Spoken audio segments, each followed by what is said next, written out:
Hey guys, it's Emma and I'm back today for you with another video.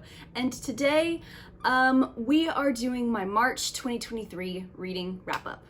This is, I'm filming it like 3 days maybe before March ends so that way I can get it out on time, you know, unlike me uploading my February wrap-up in the middle of March. So yeah, this is me remedying that and trying to get a jump start on that. For March, I read 11 books, and I'm very, very proud of myself, especially because I feel like it's a universal thing for students that March and April kick our asses collectively. So I'm just gonna be, you know, going through all the books that I read. Beginning of March, not very good reading wise. End of March, she gave out stunner after stunner after stunner, okay? So before we start, let me know down below whether or not you guys have read any of these books, whether or not you want to read any of these books, whether or not you agree or disagree with any of the ratings that I give these books. And yeah, let's just get right on into it. Okay, so the very first book that I read during the month of March was Boy Parts by Eliza Clark. This, to give a little context to this, I DNF'd this book at 29% on page 91, which means I did not rate it. If I had known before going into this book that this is being marketed by a lot of reviewers as if Patrick Bateman were a badass female, and it's like... I, unfortunately, was put through the reading process of American Psycho, all 399 pages of it, and I just must say that even though I didn't like American Psycho, Patrick Bateman, even though his personality ended after the first 100 to 150 pages, at least Patrick Bateman had a personality at the beginning of the book. Little Miss Irina, was that the bitch's name? She didn't have any personality. The only thing about her that was interesting, I guess, was that she was a narcissistic bitch. This book just made me very, very bored. I was like, okay, I'm waiting for the disturbingness to happen, and it's not happening, and it's already a quarter of the way through the book. When's it going to happen? The next book that I read for the month of March was Devolution by Max Brooks. This is essentially a creature feature, a survival story where this community of people gets cut off from civilization essentially when Mount Rainier erupts, and the eruption not only sends all of the animals away, but it also sends a troop of Bigfoots down the mountain and towards these people, and we essentially see this massacre of these people and we have to figure out what happened. I give this 1 star. The format that this book uses in order to tell this story is not suitable for the story that it's trying to tell. The format that this book uses is journal entries, essentially, so the entire thing is told, not shown. And I don't necessarily know how that would add tension to an otherwise pretty tense premise. All right, you got a troop of Sasquatches coming to get your ass? Yeah, that's pretty freaking scary. But you essentially telling me, oh yes, so-and-so is dead, and this is how it occurred.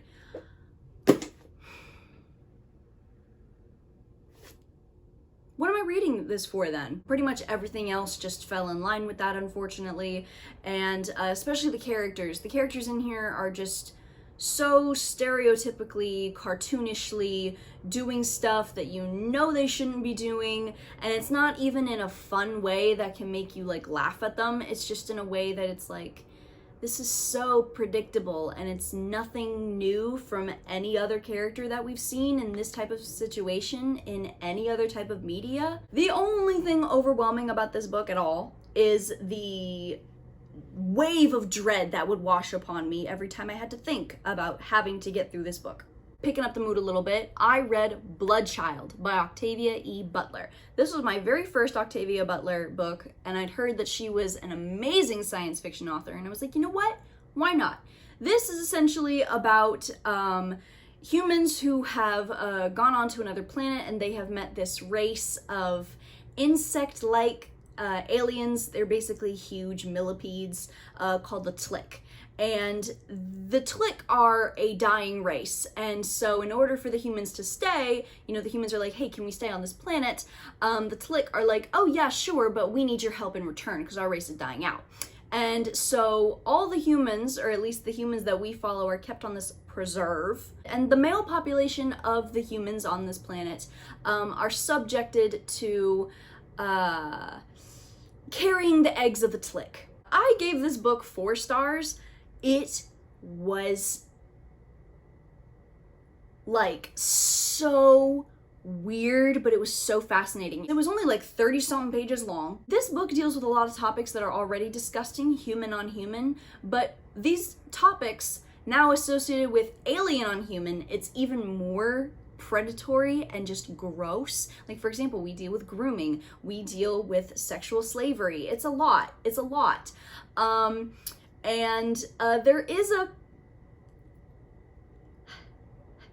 There's a scene in here that involves the depositing of eggs, and the recipient is in fact a 12-year-old boy.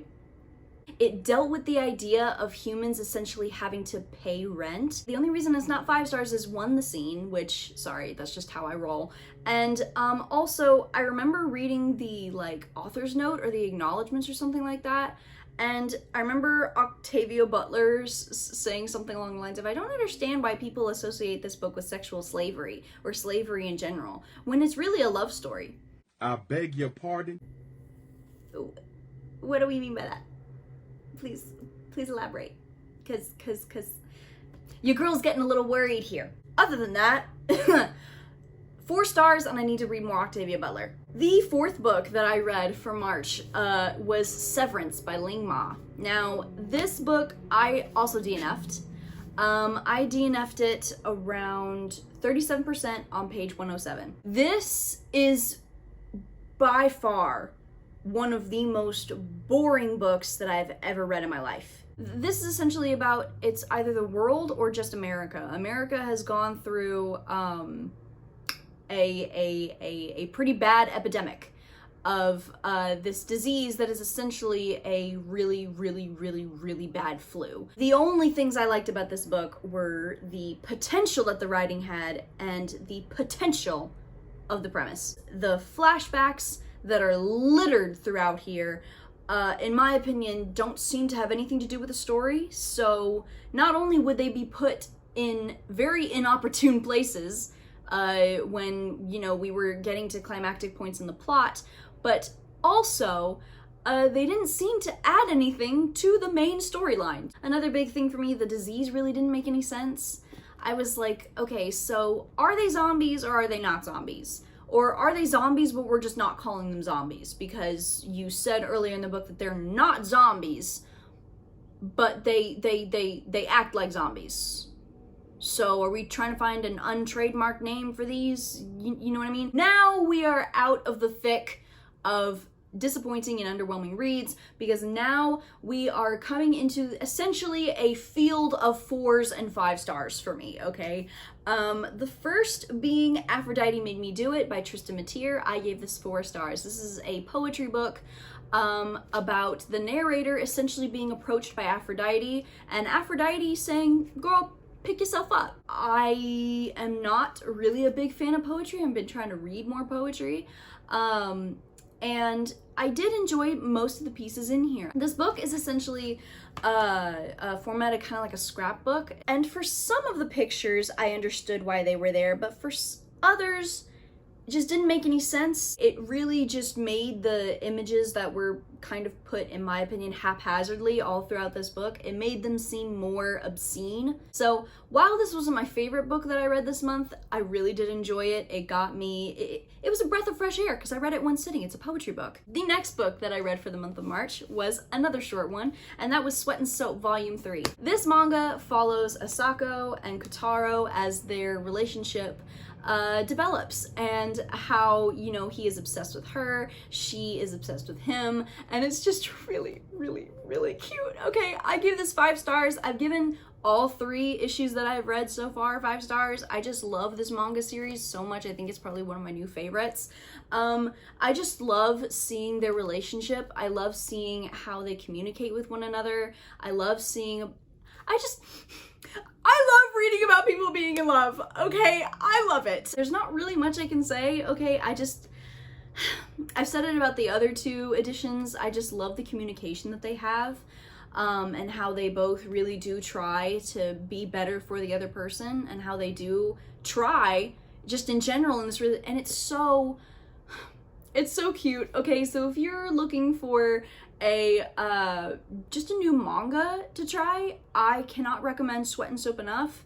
Next, one of my favorite books that I read through this entire month was The Davenports by Krystal Marquis. Okay, this is set in 1910 Chicago, and it's all about the Davenports, one of the wealthiest Black families that there are at the moment, and the Davenport children's and their friends, essentially escapades in love, life, and freedom, and identity. And I gave this 4 stars. Okay, like I said, it's probably one of my it's my favorite book that I read this month. It gave me exactly what American royals did not, could not, tried to do, failed to do. So if you were like me and you did not like American royals, honeycomb, pick the Davenports up. The only reason it's not 5 stars though is just plainly because I feel like we follow 4 characters in here. We follow Olivia Davenport, Helen Davenport, the 2 Davenport sisters, Ruby, and then Amy Rose. And, you know, they're all connected through the Davenport name, and we follow like I said, their romances. But because we follow each one, their romances tend to hit the same beats, one right after the other. So unfortunately, the romances became a tad bit predictable. Another reason why I didn't give it 5 stars is plainly because of Olivia's romance. Maybe it was because, you know, we only got Olivia's point of view and not the point of view of her love interest. However, it seemed like it was very one-sided, that the only chemistry that we got was from Olivia. But I loved this book, all right? I loved every single one of these characters. Olivia and Amy Rose are my favorite. The only character that I hated with the bane of my existence is John motherfucking Davenport, all right? There was just so much angst, unnecessary angst caused by this man, all right? This meddling, miserable man. The only redemption that I can see from John Davenport in the future is through Miss Amy Rose, okay? And possibly his sisters. Basically, I just need all the women in his life to make him beg, make him grovel, make him kiss the dust particles that they happen to grace, and beg for forgiveness, because that's what I want. The next book is kind of a disappointment, but that's just plainly because I had a lot of expectations set upon it, and that is The Clan of the Cave Bear by Jean M. Auel. This is essentially a story about cavemen, or prehistoric humans, and we follow 2 species. We follow the Cro-Magnons and the Neanderthals. And specifically, we follow a girl of the Cro-Magnons, and she is essentially adopted by this clan of Neanderthals, and she essentially has to survive in this world that she has the ability to evolve past. I gave this book 3 stars. I love how the brain machinations were explained, how the clan essentially, like how their memories go back so far that it's racial memory, that they can essentially access past clan members' memory. It was so cool. And then the ceremonies that they did, how they designed them, how it all worked. The only reason why I took such a long hiatus with this book is because of the rape scene. I understand the importance of having them be in pieces of media in order for that representation to be portrayed. There's just something about a fully written out rape scene, especially for shock value. If you use a rape scene for shock value, I'm just not reading your fucking book. All right, because what the hell are you doing using rape as shock value? What, you couldn't come up with something better? You know, this, however, does not use rape scene as a shock value, okay? Which is the only reason why I finished it. I do give the book credit in general if it's in context to the book, if it's relevant to the time period, if it's it's relevant to the scene, sure. But does that mean I still appreciate it being fully written out? No. So that's why I knocked off 1 star and then I knocked off another, because it was just overly descriptive in my opinion. I found myself skipping pages, being like, okay, I don't need to know about every 12th vein of a leaf. So I will continue to read the series. I hope that the next books get better. This book may have let me down a little bit, but I have high hopes for the future. The next book that I read was The Collective by Alison Gaylin. This is a thriller about a woman named Camille whose daughter is murdered and her killer is walking off scot-free, getting awards and thriving as shit. And she's pissed, all right? She is angry. She hasn't forgiven him, because why should she have to? That's the real question. And pretty much everybody in her life is telling her, it's okay, you know, it's been 5 years, he was proven not guilty, it's time to move on, it's time to forgive. And she's like, I don't want to forgive him, I want him dead, essentially. So she finds this chat room full of these mothers who have lost children, and their children's murderers not faced any consequences either, and they are all in this group in order to basically tell each other their goriest, most gruesome fantasies about what they want to do to their children's murderers. And there is an inner circle in this group that may or may not make those fantasies come to life. I loved this. I gave this 4 stars. I cannot stress this enough. This is one of the only thrillers that I have genuinely ever enjoyed. Maybe thrillers and I have reached a ceasefire in our war, all right, against one another, okay? Maybe we're not beefing at all after this point, all right? Because if any other thrillers that I read are like The Collective, honeycomb, sign me up, all right? Where do I sign? Where must the pen meet the paper? I loved the rage that comes off of this book. If you've seen my reviews of Such Sharp Teeth and Foul is Fair, you'll know that I'm a fan of feminine rage and seeing it portrayed in media in general. So this book, the rage is just infectious. The main character, however, the only thing I liked about her was her rage. Other than that, she was just, in my opinion, an inappropriate bitch. Like, every single twist and turn I did not see coming. I loved this book. I read it so quickly. The pacing in here is phenomenally fast. If you are looking for a new thriller to read, if you are looking for kind of a you go girl type of thing that turns into a let me take that back, because are we really sure that we want to do this type thing? Pick up The Collective. Next, kind of going off of my poetry thing, I read 1916 and Other Poems by William Butler Yeats. I gave this 4 stars, okay? I did not understand every poem in here.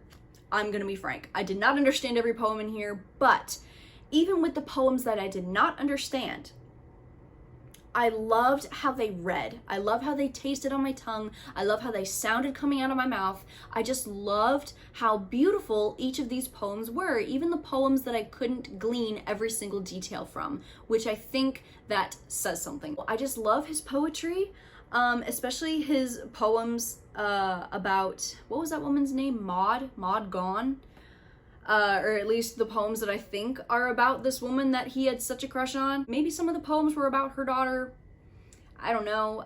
William was a little messy. The last book that I read for the month of March, and the second book that I read for the month of March that I gave 5 stars to, was The Secret Life of Church Ladies by Deesha Philyaw. All right, this is a collection of short stories about Black women who take a reprieve from being told to be good and repent, and basically taking a moment for themselves to live how they want to live, regardless of whether or not it would be seen as good or bad in the eyes of the church. I loved this, all right? First of all, it was very short. It was very quick. All right, the pacing in here is amazing. Peach Cobbler, Jael, How to Make Love to a Physicist, they were some of my favorites. I just love seeing women taking time to be women how they want. This has to be one of the only short story collections that I've given 5 stars to. Okay, I loved every single story in here. So if you're looking for a book that is not only short, but real, raw, deep, impactful, and just refreshing, pick up The Secret Lives of Church Ladies. So you guys, those were all of the books that I read for the month of March. I hope that you enjoyed. I hope that we all have a better reading month for April, okay? Because you can never have a too good reading month. You can always have a too bad reading month to make it be like, okay, maybe I need a break for 3 days. Yeah, you guys, with that being said, I hope that you enjoyed. I hope that you will continue to look out for more stuff on my channel. I hope that you guys are staying safe, and I hope that you guys have a good rest of your day. Goodbye.